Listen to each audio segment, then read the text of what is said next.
मैं इस वक्त ग्रेटर नोएडा की एक सोसाइटी में हूँ जहाँ पर ये साथ हमारे जो लोग देख रहे हैं ये वो लोग हैं जो कि डॉग बाइट का शिकार हुए हैं। तो इस वक्त जो है वो चर्चा सिर्फ ये है कि एक तरफ हैं जो कुत्ते जो कहेंगे कि डॉग लवर्स हैं वो लगातार मांग कर रहे हैं कि डॉग्स को अंदर भी उनको फीड कराने की परमिशन मिलनी चाहिए। वहीं ये लोग हैं जो कि शिकार हैं स्ट्रे डॉग्स के। तो क्या होना चाहिए ये आप खुद सबसे पहले तो इनकी वो कहानी सुनिए जिसकी वजह से आज इनको यहाँ तक आना पड़ा। दूसरा ये कि क्या होना चाहिए, क्या सही होगा, क्योंकि छोटे छोटे बच्चे आप देख रहे हैं, बुजुर्ग देख रहे हैं, सभी लोग सोसाइटी में रहते हैं, वो चाहे नोएडा हो, ग्रेटर नोएडा हो, गुड़गांव हो, सभी जगह सोसाइटी में बच्चे बुजुर्ग सभी होते हैं। ऐसे में अगर स्ट्रे डॉग को फीड अगर अंदर किया जाएगा तो फिर कितनी मुश्किल होती है इन लोगों के लिए। तो आप कहाँ पर रहती हैं इसी सोसाइटी में, ये आपके हाथ में क्या हुआ? मैं एस टावर में रहती हूँ और हम रात को यानी शाम के टाइम घूमने आते हैं अपने, ये मेरे बच्चे हैं तो उनके साथ हम मेरी फ्रेंड के साथ घूमने आते हैं। जब हम 3 बार अटैक किया था फिर हमने बोला हमने वहाँ पर नीचे कंप्लेंट करी थी। कौन सा स्ट्रे डॉग था? पेट स्ट्रिक्ट डॉग था। अच्छा। तो हमने कंप्लेंट करी थी, उन्होंने बोला कि मैम गाड़ी आ जाएगी कल आएगी। तो मैंने बोला कि सर जैसा भी जल्दी हो तो करा लो, क्योंकि बच्चे खतरे में, हम अपनी सोसाइटी में ही सिक्योर नहीं है तो बच्चे हमको तो डर ही लगेगा। तो फिर मैंने अंकल गार्ड अंकल को बोला हमने कि कल की बात है, मैं कहा कि गार्ड अंकल मुझे कल तक छोड़ दो घर तक। तो उन्हें आधे रास्ते तक छोड़ा और वो सीढ़ियों के नीचे बैठा था, उसने एकदम अटैक कर लिया मेरे ऊपर। अच्छा, तो यहाँ पर आपके ये देखिए इनका हाथ आप साफ देख सकते हैं जिस तरह से डॉग ने इनके हाथ पर अटैक किया, उसके बाद आपको हॉस्पिटल तुरंत ही जाना पड़ा। हाँ जी, मुझे को ना इंजेक्शन लगवाए गए, उन्होंने कि 4 दिन तक इंजेक्शन लगेंगे। सोचिए, तो ये हाल है। छोटे छोटे बच्चे भी हैं, उसके साथ ही हम बाकी लोगों से बात करते हैं कि यहाँ पर आपको किस परेशानी होती है डॉग से। तो मैं तो लिफ्ट के पास वो एच टावर में बैठा रहता है, काला डॉग एक है। हाँ। और कितनी बार मैं दौड़ते हुए गिरते गिरते बची हूँ उससे। अच्छा, वो आवारा कुत्ता ही है? हाँ, आवारा कुत्ता ही है। और जो पालतू जो पाल के रखे हैं वो भी लिफ्ट में बहुत दिक्कत होती है। अगर कुत्ते आ जाते हैं तो फिर हम लोग निकल जाते हैं लिफ्ट से, फिर दूसरी लिफ्ट का वेट करते हैं। छोटा बच्चा आपके साथ में है, ये आप लोग जब घर से बाहर जाते हैं कभी ये खेलना चाहे तो आपको कितना डर लगता है? एक्चुअली हमें कंटिन्यूअस बच्चे के साथ ही रहना पड़ता है, हम अकेला नहीं छोड़ सकते। और मैं ही नहीं, यहाँ की सारी ही माएँ जो है बच्चों के साथ ही रहती है, क्योंकि जरा सी नजर हटेगी दुर्घटना घटेगी, यहाँ पक्का पता है। आप क्या कहेंगी? मैं तो अपने बच्चे को लाना ही छोड़ दी हूँ यहाँ। मतलब मैं थक गई हूँ। मैं यहाँ इतनी कंप्लेन कर दिया मैंने, 6 to 7 मंथ से मैंने कंप्लेन कर रखा है। मतलब कि इतने स्ट्रीट डॉग यहाँ पर हैं, मैं खुद डरती हूँ। मैं अपने बच्चे को कैसे बचाऊंगी? बिल्कुल, खुद बड़े लोग भी तो डरते हैं। देखिए, मेरा नाम प्रियोधर है, 7th एवेन्यू का ही मैं निवासी हूँ। ये we respect animal welfare, it's not only about dogs, be it cow और एनीथिंग एनी एनिमल, लेकिन at the same time upholding the security and safety of the residents वो ज़्यादा इम्पॉर्टेंट है। अभी इस सोसाइटी में कम से कम 30 से 35 कुत्ते हो गए हैं जो कि आवारा कुत्ते, जिसे हम स्ट्रे डॉग कहलाते हैं। बच्चे खेल नहीं पाते हैं, औरतें निकल नहीं पाती हैं, बुजुर्ग चल नहीं पाते हैं। मेंटेनेंस टीम कर रही है लेकिन they are not up to that mark. इनमें प्रशासन को हमें शामिल करना ही पड़ेगा बहुत जल्द से जल्द, ताकि आगे जाकर ये सुरक्षा और लापरवाही दोनों बैलेंस हो जाए। और हमें स्ट्रे डॉग के फीडिंग पॉइंट भी बाहर बना रखे हैं, लेकिन that is no use actually, it's still in the same premises. Club house के सामने फीडिंग पॉइंट अभी भी रखा हुआ है, आप देख सकते हैं वहाँ पे। तो आपके भी ये बच्चे हैं और आपके घर में भी जिस तरह से बच्चे बाहर जाते हैं तो किस तरह का डर लगता है? नहीं, मैं तो चाहूँगा कि जो यहाँ पे जितने भी डॉग लवर्स हैं, अगर वो विदेशी कुत्तों की जगह जो यहाँ के स्ट्रीट डॉग्स हैं इनको ही अडॉप्ट कर लें तो यहाँ की वो उनका जो डॉग जो प्रेम है वो भी पूरा हो जाएगा और सिक्योर जो सोसाइटी है वो सिक्योर भी हो जाएगी।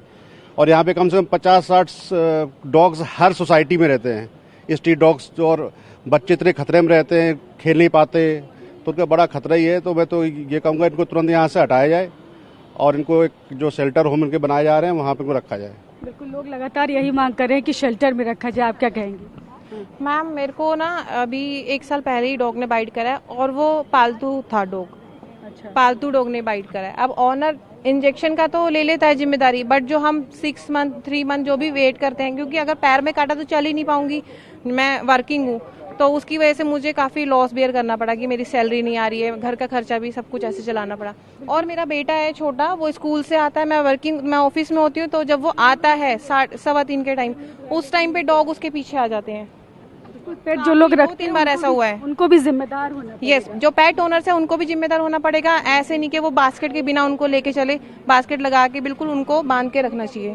बिल्कुल, आप जो है ना बुजुर्गों के लिए कितनी मुश्किल होती है, क्योंकि बच्चे हैं, बुजुर्ग सबसे ज्यादा वही। मैं निवासी हूँ, यहाँ पर 32 फ्लोर है और हर फ्लोर में स्ट्रीट डॉग घूमता है, जिसके चलते बच्चे आक्रांत रहते हैं और बाहर निकलना नहीं चाहते हैं। वो भूखने लगता है और सीढ़ियों से भी चढ़ता है और फ्लोर में भी लिफ्ट से ही घुसता है। इसलिए मेंटेनेंस से रिक्वेस्ट है और प्रशासन से कि इसको बंद किया जाए और यहाँ जल्दी से जल्दी इसको डॉग से मुक्त किया जाए, ताकि बच्चे लोग निर्भीक होके ग्राउंड में खेल सकें। यही मेरा। तो आपके हिसाब से हल क्या है सारी समस्या? हल तो कुछ नहीं, ये डॉगी पे वो कंट्रोल होना चाहिए, गवर्नमेंट को भी एक्शन लेना चाहिए। अब क्या करें, अब कई बार जा नहीं सकते, वॉक जाना होता जाने का मन नहीं करता। अब देखते हैं तो जगह जगह डॉग बैठे होते हैं, अब जाना ही बंद कर दिया, वॉक पे जाना। देखिए बच्चे और बुजुर्ग सब कह रहे हैं कि वॉक पर जाना ही बंद कर दिया है। मेरे भी नाते नाती 2 बच्चे हैं, शाम को घूमने के लिए उनको खुद साथ में आना पड़ता है। 1-2 दफे में कुत्ते पीछे पड़े हुए जब से अकेले नहीं आते, इतने घबराते हैं। ये शर्मा जी खड़े हैं, इन्होंने भी 2 बार डंडे लेके पीछे, हम दोनों ने 2 बच्चों को बचाए यहाँ पर पीछे बहुत सारे।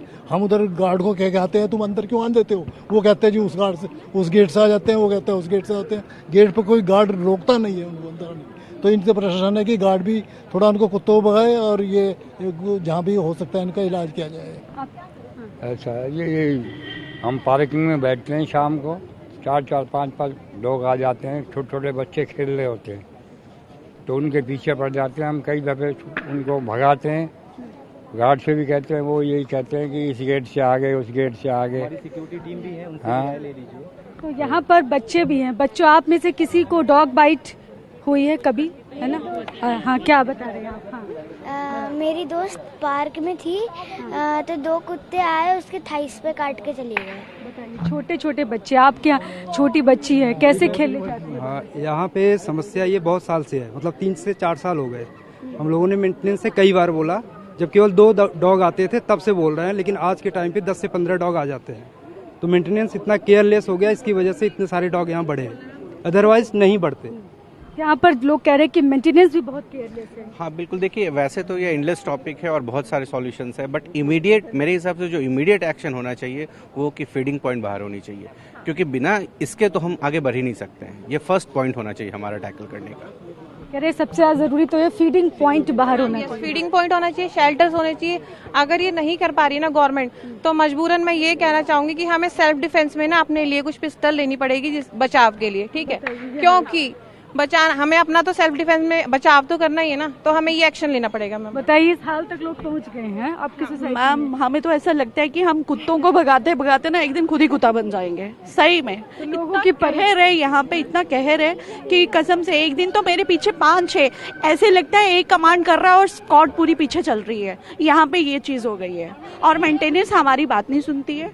तो ये चीज है कि रिक्वेस्ट है कि कहीं पे उनका feeding point out of society होना चाहिए। हमारे बच्चे तो फ्रीडम ही नहीं है, कहीं नहीं जा सकते, या तो हम अपने बच्चों को कैदी बना सकते हैं। बच्चे को भेजते हैं कि हाँ बेटा इंडिपेंडेंट होके आप घूमो, लेकिन वहाँ पे इतना मतलब कुत्तों का टारगेट है, डॉग्स इतने हैं कि हमें ना खुद वॉच करना पड़ता है कि भैया बेटा सेफली वहाँ पे पार्क में पहुँच रहा है कि नहीं पहुँच रहा है। तो प्लीज ये रिक्वेस्ट है हमारी कि थोड़ा सा इस पे थोड़ा नजर डाली जाए। ये